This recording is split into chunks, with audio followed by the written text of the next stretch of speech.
เทสตรงนี้มันก่อน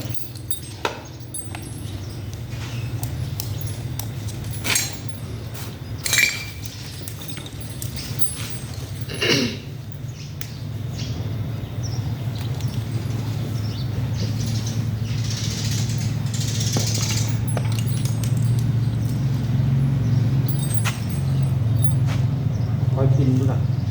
กินดูมันกินจะกินนะครับต้องกินธรรมดาเดี๋ยวว่าเอาในจับพาเนี่ยจับไปดูจับไปเลยให้เราจะกินดูกินแต่ละมันคอย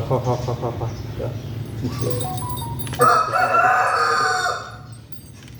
จับแขนมันแต่ว่า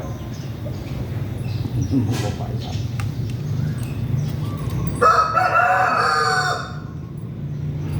มันก็คือลุกจึงไว้จับรอยตัวแขนมัน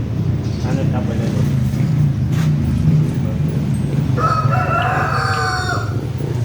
เอาแจมาขาไปดูแจ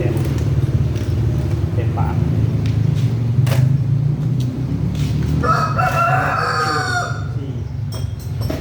บนห่อเสือครับบอกว่าหนึ่งปลาให้มันเขาเหลี่ยมกันน้อยกว่านั้นมีมาแบบคิดว่าลองกินง่ายโผล่กินบนห่อเสือ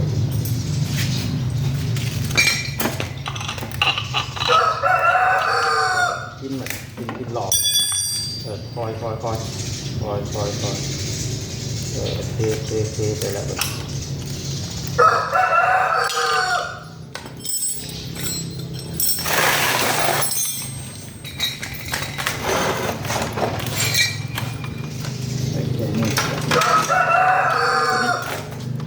เจ๊จะซองจะลงมา